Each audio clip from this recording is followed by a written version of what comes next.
Full spoilers for Obi-Wan Kenobi. You've been warned. The new Star Wars show on Disney Plus has come and gone. Some people loved it, some people didn't, but there's one burning question at the heart of all the Kenobi criticism, and it's about Reva, the third sister, and the most commonly cited objection to her role in the show. Does Reva have bad writing?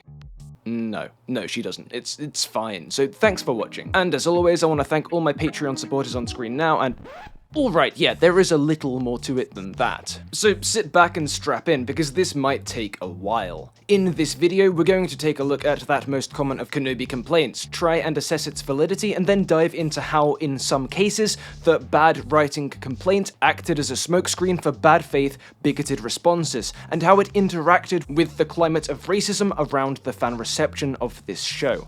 Oh, and just as an FYI, at points in this video, I'll bring up comments from my videos as examples of the discourse around Kenobi, and engage critically with their ideas, but I don't feel this is cherry-picking, for one simple reason. None of the viewpoints expressed in these comments are entirely unique. There were plenty of other users expressing similar or identical opinions for each one of them, and you're more than welcome to trawl through my old comment sections to see this for yourself. I'm using these as a representative sample for the type of rhetoric we saw across YouTube, and indeed across the internet. Before we get started though, I'd really appreciate a like on the video if you're feeling generous. I put a lot of work into this one. I put a lot of work into the previous Kenobi video too, but YouTube bugged out on me, overrode my settings, and kept disabling comments on it, which I think contributed to the weirdly low view count, because the click-through rate and viewer watch time stats on that one look more than fine. So hopefully that doesn't happen on this one. And just in case any right-wing reactors are watching this, let me be very clear up front, so you don't feel the need to make the same bad faith criticism over and over again.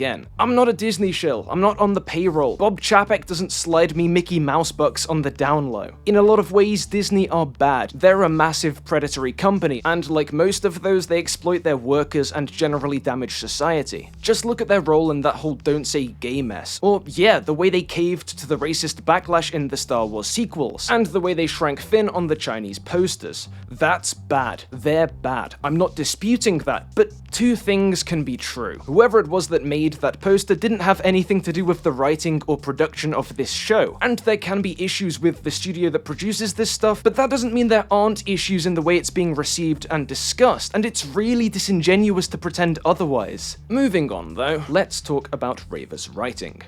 When we're talking about writing, bad or otherwise, there's a few different things people tend to mean. For the purposes of this video, I'm going to split writing into two categories: micro writing and macro writing.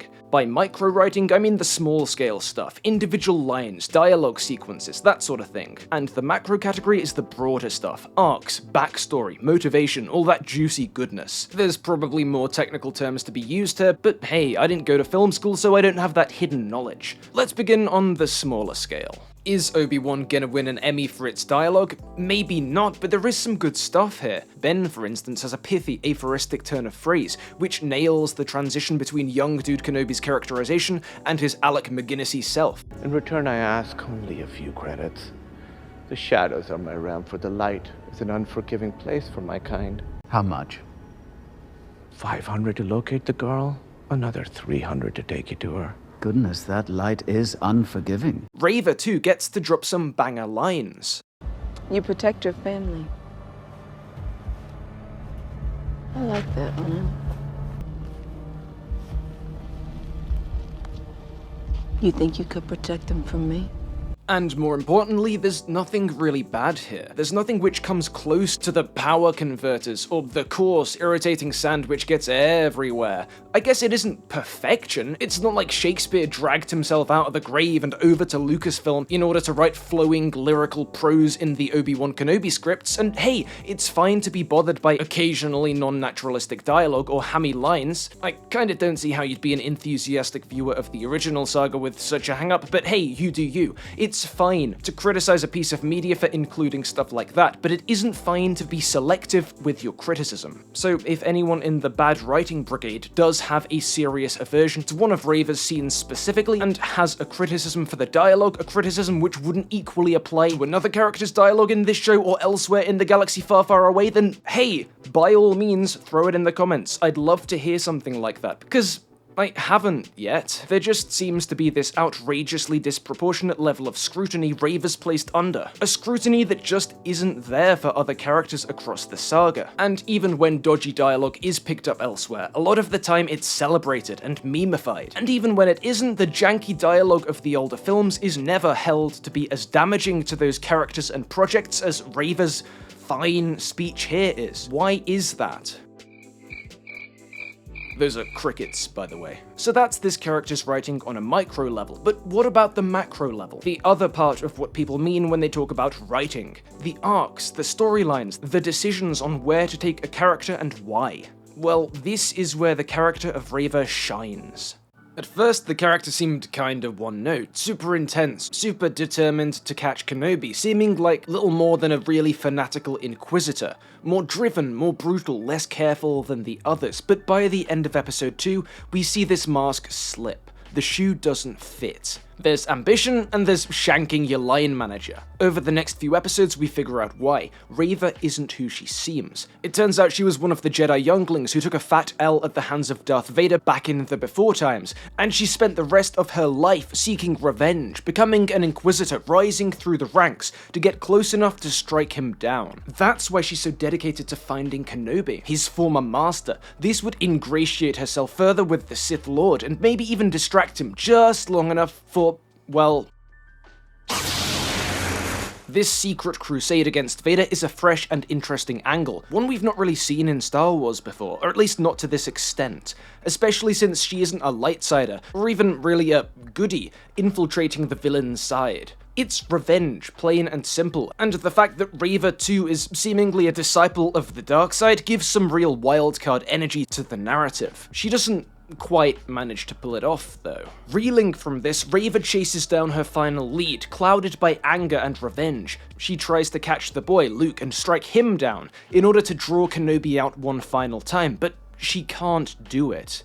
She can't bring herself to kill this defenseless child to further her own agenda, because that would make her the very thing she's spent her life trying to destroy. This last moment of redemption is a powerful one, because Reva's whole story has built up to it. It's also powerful to the show as a whole. It comes as Ben regains his connection to the Force, and coming after that really dark Vader sequence, it's a hugely important note of optimism to end on. A message that whatever Anakin himself thinks, no one is truly beyond reach, and that everyone has the ability to choose a better path. I talked a little more about this moment, including why from a thematic point of view it's a relevant and frankly necessary beat for the show to hit, and why Reva or someone like Reva was always going to be needed here to balance out Vader's narrative presence in the previous Kenobi video, so check that out for more on this. But it doesn't just work from this macro perspective, it's a great example of Reva's solid micro writing too. Have I become him? No. You've chosen not to. That's a great exchange, powerful and cathartic in its simplicity. But it's only this powerful because of the way this story's been built up. This high-level stuff, the grand, sweeping arcs that rhyme like poetry, the themes, the plotting, this is always where Star Wars has thrived, despite hokey dialogue here and there, and it's no different in Kenobi. Shit, I don't care, I'm gonna say it. This is a better, more focused version of the general thing the sequels were trying to do with the Kylo Ren arc. And here's the thing, this macro-level writing, her character, her motivation, her arc, all of this is only so maligned because the viewer consensus was largely formed immediately after those first 2 episodes dropped. Again, I went in depth on this last time about how incredibly, frustratingly silly the fan response was to the incomplete mysteries the premiere was setting up, but it's worth bringing up here too just for a moment, because it's what led to so much of this Reva bad writing narrative. When the snap judgment was made, the complexities of Reva's characterization weren't yet apparent, and the indications we'd been given that there was more to this character were widely misread as inconsistencies or failures. The Jedi are cowards. They failed you, abandoned you. There is no point in protecting them. They would not do the same for you. It's a similar deal with a lot of the complaints around the acting. Reva was played as a character brimming with bravado, confidence, intensity in those first episodes, and so a lot of people thought that the actress was laying it on too thick. Fast forward a few episodes and it turns out Reva was herself playing this character in a way, hiding her own agenda, her crusade of vengeance within the facade of this committed, zealous inquisitor. The ambiguity between these setups and their delayed payoffs provided the space for this narrative to latch onto the less patient viewers' minds. By the time the show actually finished exploring these mysteries, the idea that Reva had bad writing was already firmly embedded into the discourse surrounding the show. That's why nutters can make content like this and have everyone agree with them. Reva's character was completely 100% irrelevant. There's no reason for her to exist in any capacity whatsoever other than to push identity politics. It doesn't matter that Reva's actions in the final 2 episodes are essential to the show's themes. It doesn't matter that she's a key part of the process which brought about the long-awaited rematch. None of the stuff we've talked about so far matters because the Reva bad writing narrative had spread like wildfire. And by the way, you're more than welcome to respond to all this by saying, hey Pillar of Garbage, regardless of the thematic parallels you've drawn or your arguments, this being good is subjective. My opinion is subjective. That's true, go for it. But, the flip side of this, the flip side you have to accept if you make that point is that so is yours. And if that's the case, if Reva's writing isn't clearly obviously bad, if it's just a matter of the dialogue not clicking with you, then does it really make sense to keep repeating it, keep using it as a rallying call for Kenobi criticism? Again, it's a similar deal with those acting complaints, which mostly boil down to, I don't like her energy, or I don't like the way she's reading these lines, I think it should have been like this or that. Which, fine, but personal preferences do not a substantive critique make. I honestly think a lot of the people using the bad writing buzzwords don't realize that the phrase masks this subjectivity, and obscures the fact that unless you qualify it, it doesn't mean anything. If you see someone else calling bad writing on a show or a character, you may well assume that they know what they're talking about, that they've done a real analysis, or that they can point to some basic literary rules being broken. But the vast majority of the time, this wasn't the case. Most of the people calling bad writing couldn't qualify this claim at all. How do I know? Because I asked them. I put out a video a while back about the racist backlash faced by Reva's actress Moses Ingram, which did pretty well views-wise and got a shit ton of comments, some nice, some less so. And there was a lot of supposed criticism for Reva and her writing in amongst them, but there was very little actual criticism. There were a lot of people saying they didn't hate the character for no reason, they hated her because her writing, performance, implementation, etc. was bad. Way more times than the ones I'm showing on screen, by the way, and again, if you don't believe me, you're more than welcome to look for yourself. Before they started getting really nasty, I did my best to engage with these comments. And a bunch of times when someone brought out the bad writing card, I asked them to explain what they meant by that. And most of the time, they didn't even try. In the rare occasion that an explanation was offered, it rarely went beyond, I don't like it, or it breaks canon, which, yeah, it didn't. And when people did go beyond this, it got weirder still. Some dude replying to someone else explains Reva's bad writing as the fact that the show developed her as a three-dimensional antagonist, but people wanted to see Obi-Wan instead, and caps it off with a reference to a non-existent retcon. And weirdly, this idea that Reva's badly written because she was shoehorned into the series became something of a recurring theme. I asked the same thing in a community post a day or two later, and again, barely anyone gave an answer. There were a couple, but they all fell into 2 categories: premature criticisms of stuff that'd be directly addressed in later episodes, or subjective judgments, like personally finding her dialogue too intense or exaggerated. With the community post comments, I want to be clear that I'm not putting any of these folks on blast. These are not the people that charged into conversations brandishing the bad writing banner. They were replying to a question I directly asked, and there's an essential difference we'll talk a bit more about later between expressing personal reservations about a character when prompted, like these guys are doing, and loudly throwing vague complaints at any given opportunity. And speaking of this extremely vocal subgroup of Kenobi viewers, if there's nothing remotely objective about Reva's bad writing, and most people claiming this can't elaborate on what constitutes this bad writing even when pressed, you've got to wonder why it's become the defining quality of this character in fan discourse, especially when it was decided upon immediately after her introduction. But let's leave this question on the back burner for the time being, because there's a few more comments I think we ought to take a look at. Remember the idea that we touched on a minute ago, that a whole bunch of people criticized Kenobi because they thought Reva was shoehorned in? Even though these criticisms came shortly after the first episodes dropped, and it was literally impossible to know at that stage what role in the narrative and structure of the show the character would go on to have, and that this idea of being shoehorned in somehow coexisted with complaints that she'd been given a very important central role in the show. I think these ideas are worth pursuing, just for a moment. I'm thinking of complaints like Mike Laird's. There were a lot of complaints that this is the Reva show, not the Obi-Wan Kenobi show, that she's pushed him out of focus, etc, etc, but this just doesn't hold up. Take a look at this screen time breakdown by YouTube channel Screen Time Data, linked below. Now, I'm not certain that this data is completely accurate. I'm not sure how this channel does things. It might be that they count the length of the scenes these characters appear in, rather than purely their time in the frame, but it's certainly a broadly accurate representation of the general trends. And we can see from it that Reva is nowhere close to being the main character, from taking the focus away from Obi-Wan, and she never was. You could argue that she's the deuteragonist, but depending on how you define the term, it could also go to Leia, who, yeah, also has a good deal more screen time than Reva. But sure, okay, she gets a fair amount of focus, but that's because she's the primary antagonist of the series. She's not the big bad, that's Vader, but she's the one causing the issues, the biggest thorn in Kenobi's side for most of this. And if you don't give the primary antagonist enough time in the spotlight, you get an unsatisfying project.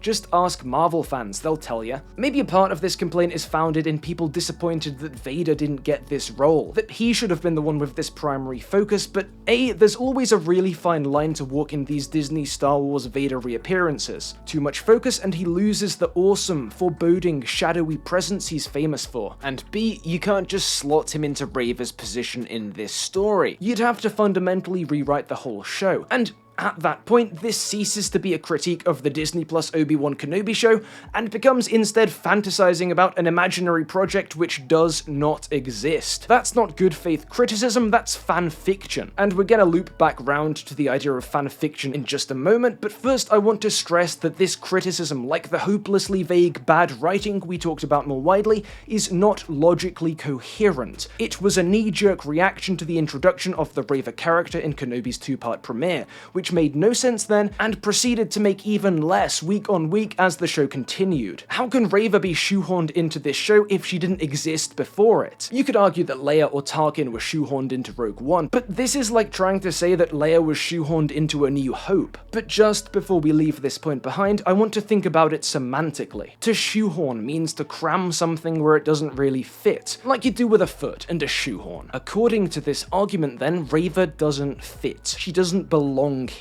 That is the essence of this point, just bear it in mind going forward. But returning to fanfiction, this is actually a term which has been used against Kenobi, against Reva by its detractors.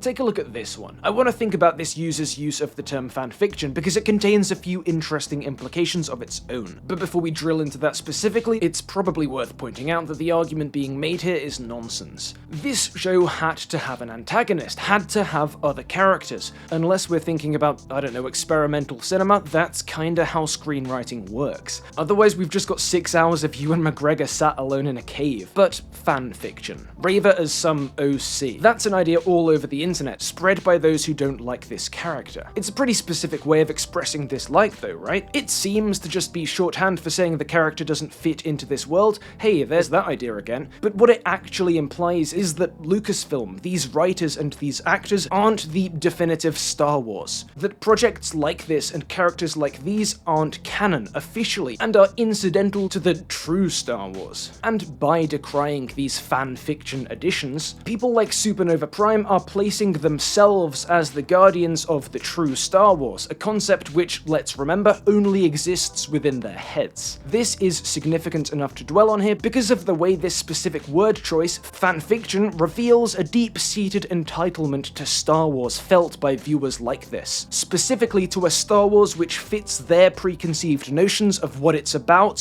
what fits, and what or who does not fit. I wonder who that could be. In this same comment, the user claims the reason Disney Star Wars has been so lacking in quality is because their focus is not on the content, but on checking boxes. Again, this is hardly a unique sentiment. The idea that Moses Ingram's role in Kenobi is to check a box is very visible elsewhere. But if you think about it, this comment kinda says the quiet part out loud. Because how else can you interpret this sentence than as a claim that the casting of a black woman in this role damages Star Wars? That somehow this casting choice is responsible for the story being bad. There's nothing diverse about Reva's role on paper, no boxes to check in the script. Her role in the story, her motivation, her choices, none of them are affected by the color of her skin. Moses Ingram's ethnicity doesn't ever play into this story, but somehow the story is damaged by it? Now, the most reasonable interpretation of this is probably that the user isn't claiming that the casting ruined the story, but that the creation and inclusion, shoehorning if you will,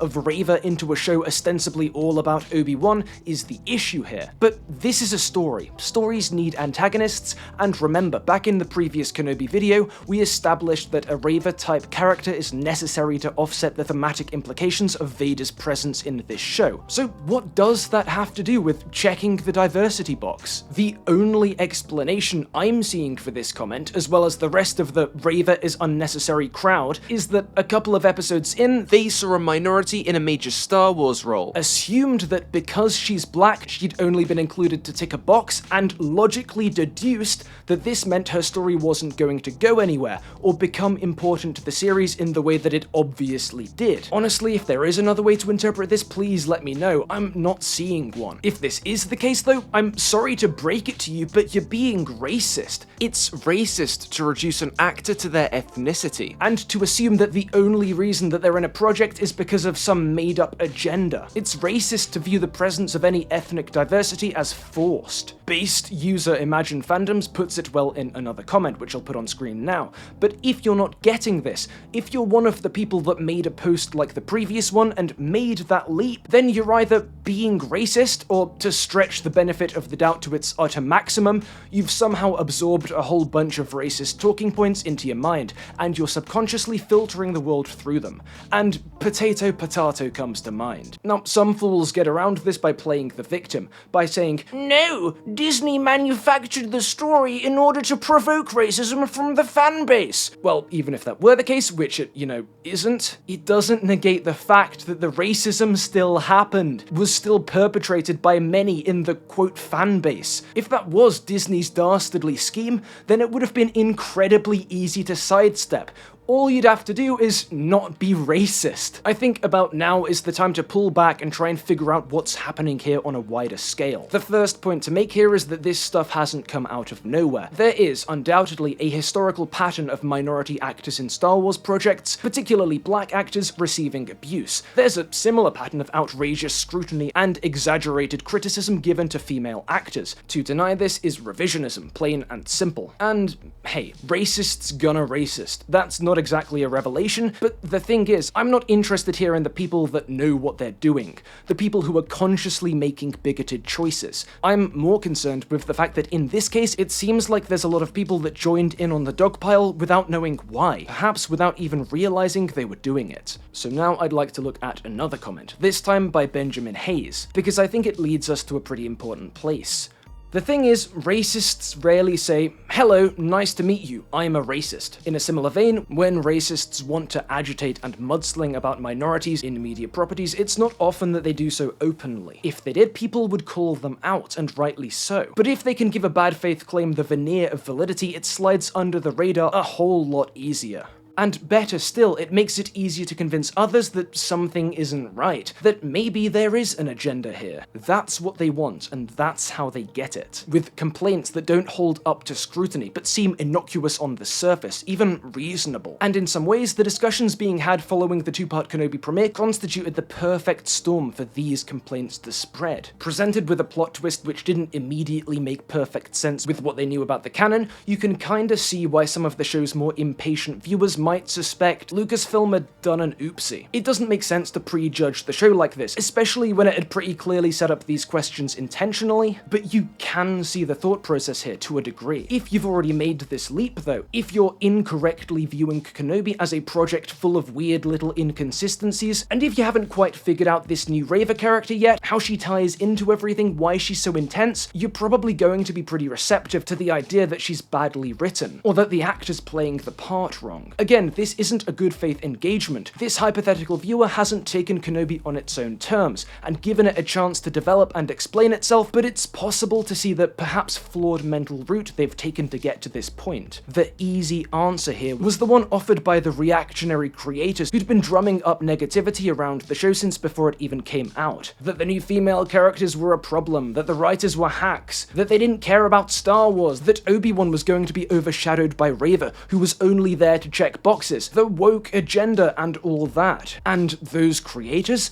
this whole situation was their dream. We talked in the previous video about why a focus on Leia was the only way this show could ever have made sense narratively. We talked there and here about the ways Reva does work and was needed, but the sort of online voices that whipped up this bigoted fervor don't care about the narrative, don't want to actually think about the themes, and don't care about engaging with the text in good faith. They only care about a very shallow, surface-level engagement with these texts, a process by which their own obscure, obtuse worldview is projected onto the surface of these stories, and then these projections are held up as evidence confirming this agenda or that conspiracy. Most often, these readings are archetypal in nature, like the way the first two episodes were boiled down by so many of these nutters to essentially, weak man follows girl around and avoids powerful woman. It's like brain-dead symbology, the sort of thing Carl Jung might have done if he'd been Phineas Gaged. And it doesn't matter that most of the time these are very square pegs being hammered into very round holes, because it was never about the pegs or the holes. It was about the racket and the outrage created in the process. I want to be very clear here that what I've just said probably doesn't apply to anyone watching this. It applies to alt-right and anti-woke outrage farmers and, quote, content creators who are actively driving this loathsome discourse because it makes them a shitload of money, and also to the no-name p-brains who parrot them to try and gobble up this viewer base, or just to feel special and important. As an example of the ways this nonsense trickles down into the minds of your average Joe, let's take a look at this comment by Sitchum7. It hits a lot of the same notes all at once that we've seen in other responses, and ties them all together with these conspiratorial rumblings about the creators being the real racists who deliberately used bad writing to pull off what's essentially theorized to be a racism false flag, in service of Lucasfilm's political agenda. More than anything else though, this comment's worth sharing because it was posted this week. A lot of the other comments we've looked at were from a time when the show was still releasing, before it became clear just how premature a lot of these talking points were. This isn't. Kenobi wrapped up a good while back. What this comment tells us is that these talking points, these narratives have persisted, and that they're lodged in tight enough to withstand the sort of reflection and re-evaluation a lot of Kenobi and Reva's early critics did after the final episodes came out. That's how powerful all this vitriol is. Here's the thing with the capital T. I know I use here's the thing as a segue between points quite a lot, but if there was ever one thing, it's here. The patterns we've been observing are harmful. The seldom qualified calls of bad writing, the insistence that Reva was shoehorned in, the knee-jerk reactions to the surface-level qualities of this character before they were properly contextualized, the related assumptions that this character wasn't and would never be an important one to Kenobi's narrative, the conspiracies around Lucasfilm's political 5D chess match, the generally outrageous double standards and intense, unjustified scrutiny this character was placed under, this is racism. It's not clear-cut, obvious discrimination, the kind they had in the 50s, the kind that says, hello, I'm a racist. It's a more insidious, covert kind. To be clear, I'm not saying that everyone who commented about bad writing, everyone that made a hasty snap decision about this character is racist. I mean, undoubtedly some were, but everyone, hell, even a majority, that is not a point I'm trying to make here. What I am saying is that a lot of these talking points were introduced and broadcasted by bigots, sometimes openly, sometimes secretly, hidden in between other, more reasonable criticisms. Sometimes with the express purpose of spreading hate, and sometimes, probably more often, just to get a quick buck from online reactionaries rage-clicking on a juicy thumbnail. As these talking points spread and multiplied through discussion sites and social media algorithms, they were seen by a great many more people, a great many Star Wars fans, including some who maybe didn't love the first few episodes of the new show, who hadn't picked up on the suggestions that there was more to this character than met the eye, and who hadn't realized that a bunch of their issues with Kenobi weren't oversights, but intentionally perplexing developments. And instead of waiting to find this out, instead of giving the show the benefit of the doubt, they took the easier, immediate answers being offered to them, seemingly from all sides. That Disney didn't care about the canon, that the writing was bad, plain and simple. So some of them joined in. In isolation, that's no huge issue. Everyone has their opinions, and most of us don't develop our opinions in a vacuum. If you take this pattern out of context, it's maybe not a big deal. Definitely not a big enough deal to warrant a, 30-minute video like this one? But this wasn't happening out of context. Maybe it seemed like it was to you, but I'm willing to bet it didn't to Moses Ingram, who'd received a heap of online hate for her role in Kenobi by this point, including death threats, and then had that followed up by an army of online dweebs telling her that these death threats were made up for clout. I'm gonna throw up a comment by Will Beatty here, because this guy gets it. And I reckon this context also mattered to a whole lot of minority and female Star Wars fans, who were sick and tired of this kind of stuff happening over and over again. Not that I'm trying to speak for them, of course, but there were a lot of comments to that general tune back on my original video. And if you saw all this happening and decided anyway that the world had to hear your weirdly vague hot take about Reva or Moses, that this moment of bigoted dogpiling was the perfect time to share it, then you're not necessarily a racist, but you did, consciously or not, amplify racist talking points and contribute to the climate of racism around this show and this character. I know saying that is gonna lose me subscribers, and I thought about phrasing it more delicately, hedging it more, but I think that'd be disingenuous of me. There was a lot of nasty discourse in the Star Wars community during the run-up to Kenobi's release and during the month or so that it aired for, and that needs to stop. You're always free to share your opinion, but it's an opinion. It's not some essential, important, life-changing fact that everyone needs to hear, that you need to tell them as soon as you can. It's an opinion on a Star Wars show. So maybe just read the room. But if after all this you still think Reva was badly written, more than anyone else in the show, and to the point where repeated specific criticism of her character makes sense, and that this necessity outweighs the really dicey messages you're perhaps inadvertently amplifying, then there's probably nothing I can say to convince you otherwise. And hey, opinions are valid, I'm not trying to take that away from anyone, but they're only worth a damn in an argument or in criticism or in anything else if they're backed up by evidence and reasoning. So if I get any of the comments I sometimes get where people just tell me I'm wrong without giving any evidence or reasoning, then I'm probably just gonna reply with the poop emoji. That's right, Jeff. I went there. You drove me there. And the very last point I want to make here is an important one, but in a bit of a different way. This has been a fairly negative, pessimistic video, and from it you might get the impression that the community response to this show, my videos, and Reva as a whole is uniformly negative. But I want to end by dispelling that notion, at least a little. Because for every one of the hypercritical or problematic comments I've shown in this video, there was a nice one, a kind one, a sympathetic one. Someone who didn't respond to me saying there's a racism problem here by getting defensive, but by saying, yeah, it fucking sucks, I really hope it stops. So maybe there is some hope, after all. Look, I'm probably not going to do much or any Andor content. This whole Kenobi saga on my channel, with its unpredictable twists and turns, has been pretty exhausting, and there's a few really cool videos I'm hoping to get out in August and September that I don't want to push back even further. Who knows though, let me know if that's something you'd really want to see. This Kenobi saga isn't entirely over though. Patreon supporters can head over to that platform probably about now-ish,